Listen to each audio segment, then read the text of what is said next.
a WikiVidi Documentaries production. Don't forget to like and subscribe. Enjoy. Bonanno crime family. The Bonanno crime family is one of the 5 families that dominate organized crime activities in New York City, United States, within the nationwide criminal phenomenon known as the American Mafia. Named after Joseph Bonanno, for over 30 years the family was one of the most powerful in the country. However, in the early 1960s, Bonanno attempted to seize the mantle of boss of bosses, but failed, and was forced to retire. This touched off a period of turmoil within the family that lasted almost a quarter of a century.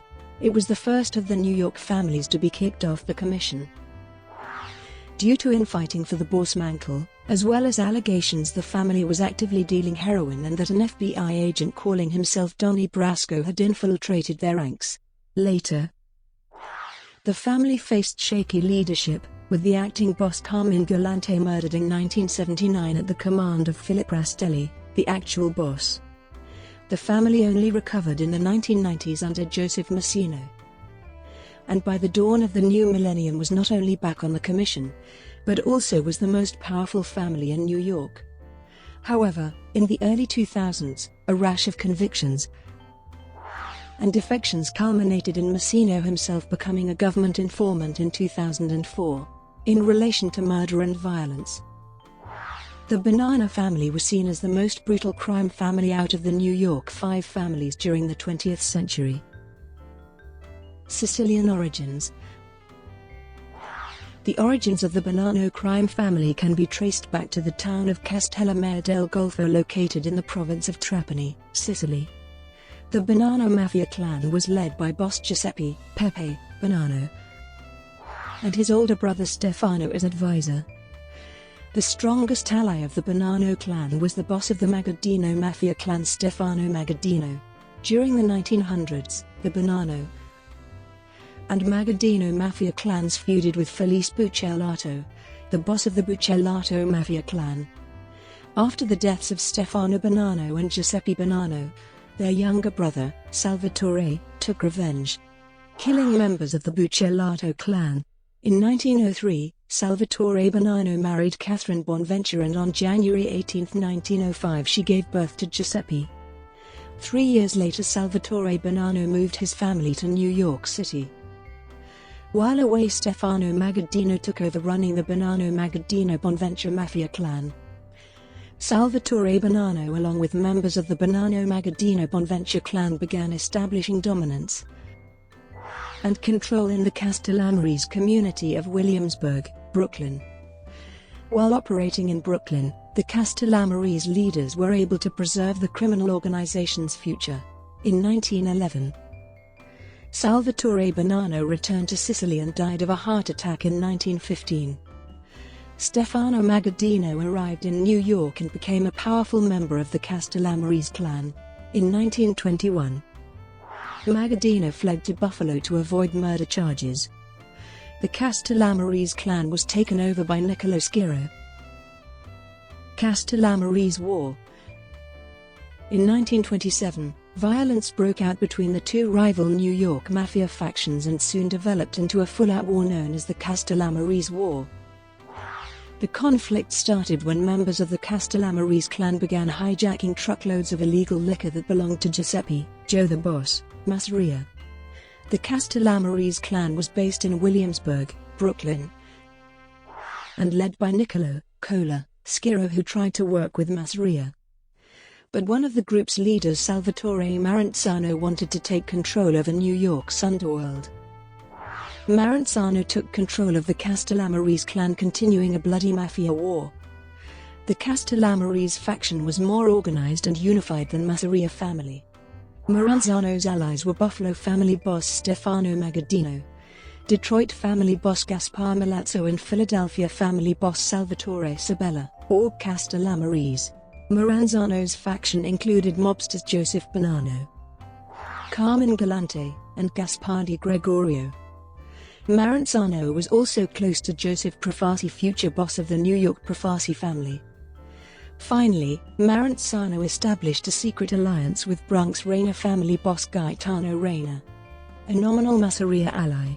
After Reina's murder on February 26, 1930, members of the Masseria faction began to defect to Maranzano. By 1931, momentum had shifted to Castellammarese's faction. That spring, a group of younger mafiosi from both camps, known as the Young Turks, decided to switch to Maranzano and end the war. This group included future mob bosses Charles Lucky Luciano, Vito Genovese, Frank Costello, Tommy Lucchese, Albert Anastasia, and Joe Adonis. As leader of the Young Turks, Luciano concluded a secret deal with Maranzano and promised to kill Masseria. On April 15, 1931, Masseria was murdered, ending the long Castellammarese War. Maranzano's murder and the commission. After Masseria's death, Maranzano outlined a peace plan to all the Sicilian and Italian mafia leaders in the United States. There would be 24 organizations throughout the United States who would elect their own boss. In New York City, Maranzano established 5 Cosa Nostra families: the Luciano family under Lucky Luciano, the Mangano family under Vincent Mangano, the Goliano family under Tommy Goliano, the Profasi family under Joseph Profasi, and the Maranzano crime family under himself. Maranzano created an additional post for himself, that of Capo di Tutti Capi, or boss of bosses. Although Maranzano was more forward-looking than Masseria, at core he was still a mustache Pete. It did not take long for Maranzano and Luciano to come into conflict. Luciano was not pleased that Maranzano had reneged on his promise of equality, and soon came to believe he was even more hidebound and greedy than Masseria had been. At the same time, Maranzano had grown uncomfortable with Luciano's ambitions and growing power and secretly plotted to have him killed. However, Tommy Lucchese alerted Luciano that he and Vito Genovese had been marked for death. Luciano felt he had to strike first, and so, on September 10, 1931, gangsters not known to Maranzano or his men were hired by Luciano and murdered him in his office. Luciano became the dominant crime boss in America and replaced the boss of bosses title with the commission to regulate the mafia's national affairs and mediate disputes between families. At this meeting, Luciano is supposed to have sanctioned the beginning of the alleged Night of the Sicilian Vespers, in which many old-world Sicilian-born mafiosi were killed throughout the country by the Luciano family, thus replacing the old ways the mustache Petes did business with new, modern ways. He also as a result officially awarded Joseph Bonanno leadership of the Maranzano family. The Bonanno era. After Maranzano's death, Joseph Bonanno was awarded most of Maranzano's crime family. At only 26 years old, Bonanno was the youngest mafia leader in the nation.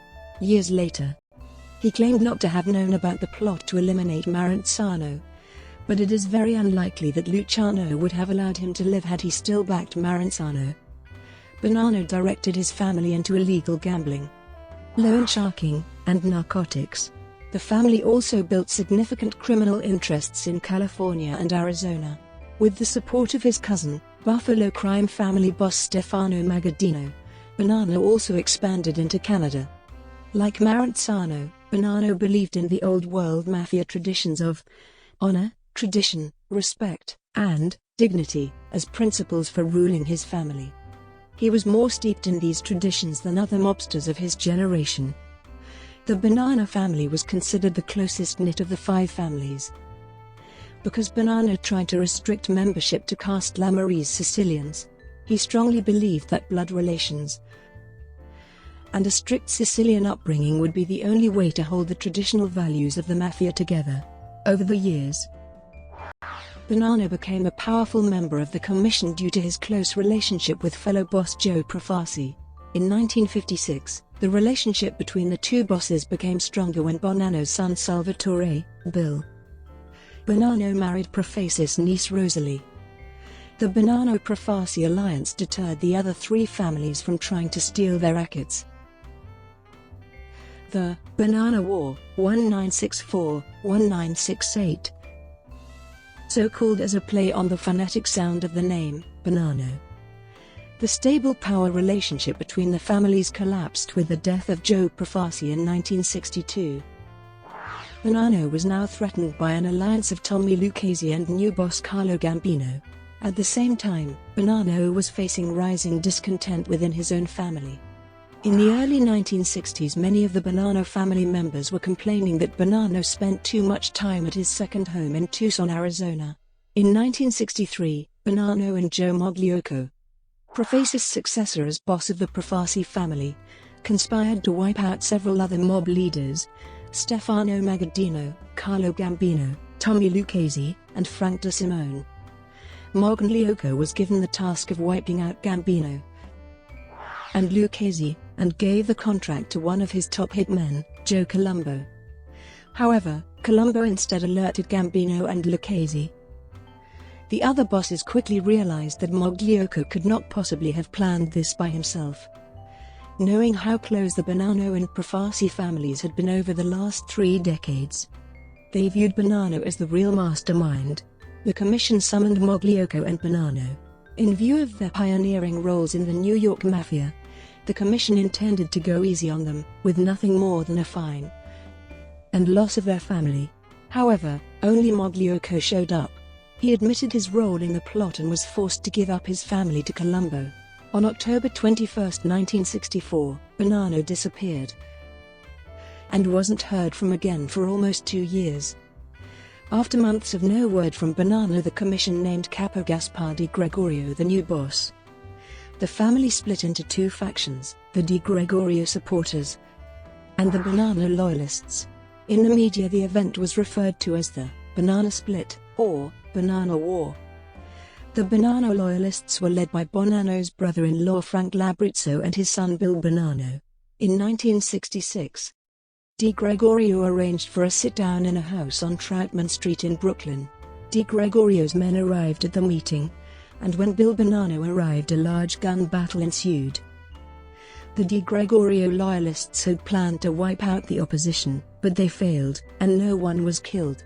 In May 1966, Bonanno reappeared and rallied a large part of the family to his side.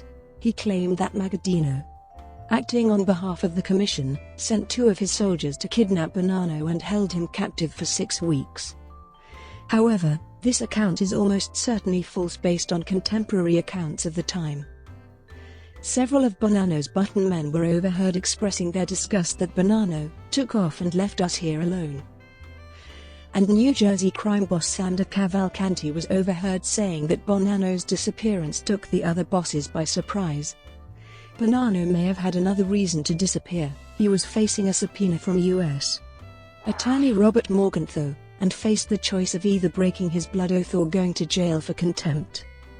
Further peace offers from both sides were spurned with the ongoing violence and murders. The commission grew tired of the affair and replaced Di Gregorio with Paul Szorka, but the fighting carried on regardless. The war was finally brought to a close with Joe Bonanno, still in hiding, suffering a heart attack, and announcing his permanent retirement in 1968. The commission accepted this offer, with the stipulation that he never involve himself in New York Mafia affairs again under pain of death. Both factions came together under Sciacca's leadership. His replacement was Natale Joe Diamonds Evola as boss of the Bonanno family.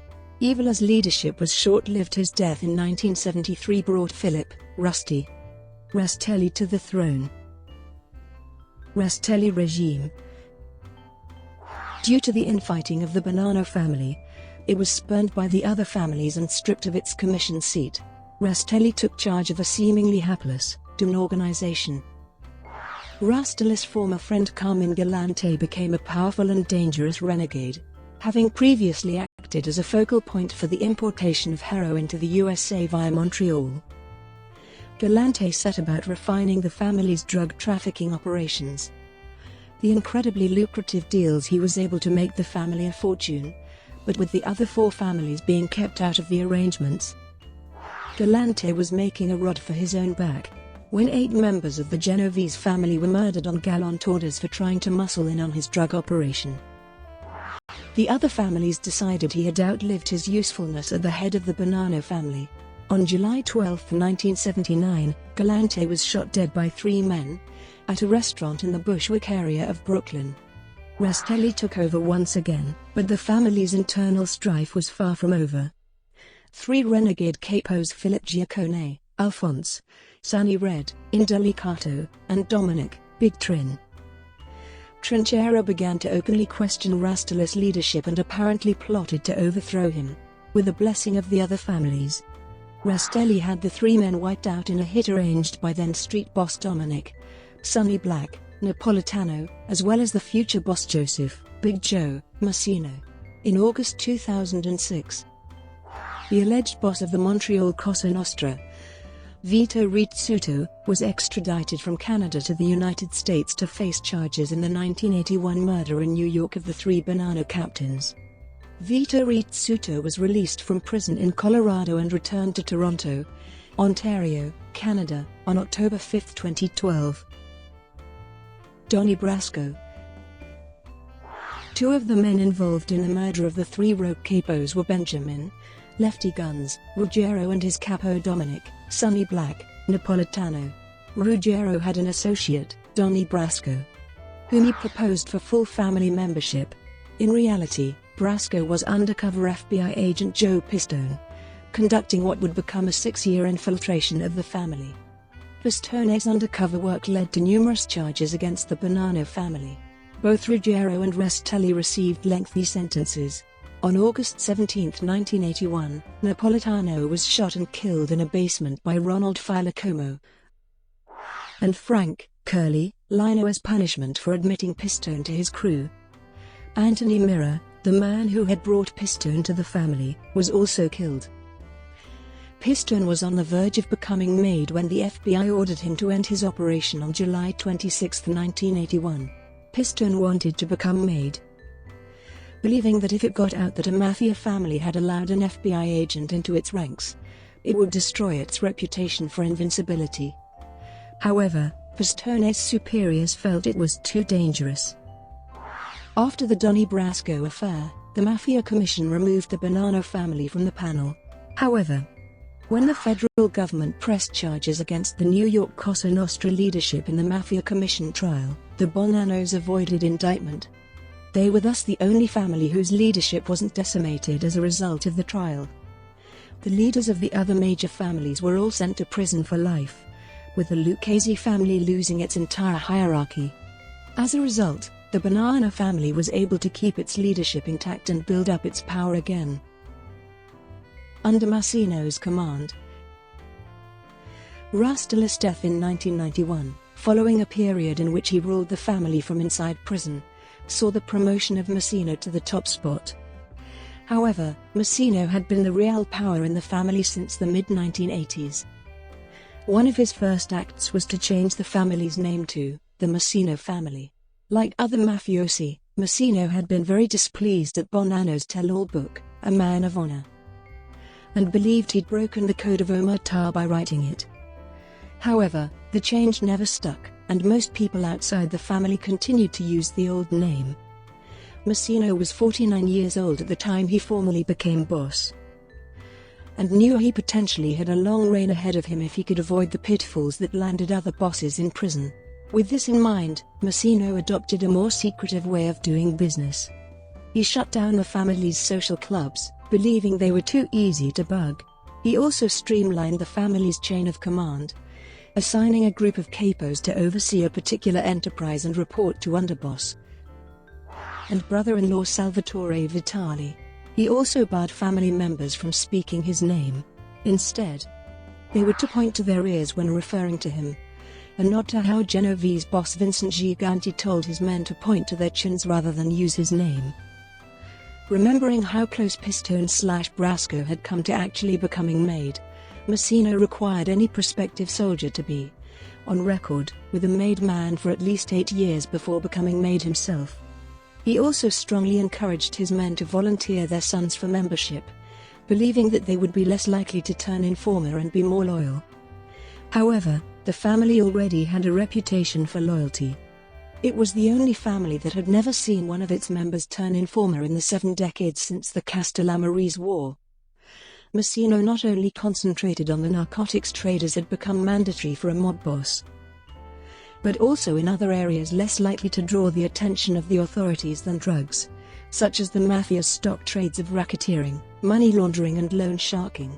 A close friend of Massino's and boss of the Gambino crime family, John Gotti, also helped to get the Bonannos a seat on the commission again. Over the next 10 years, the family steadily increased its power. By the mid-1990s, the FBI reckoned Massino as the most powerful mafia boss in New York and the country. By then, Gigante was serving time on racketeering charges, leaving Massino as the only full-fledged New York boss who wasn't in prison. He was thus in a position to make general policies for the 5 families. Under his watch, the commission required prospective soldiers to be full-blooded Italian Americans. Previously, a soldier was only required to have an Italian-American father. He also imposed restrictions on inducting associates facing drug charges. Brought to you by WikiVidi Documentaries. Would you like to know more?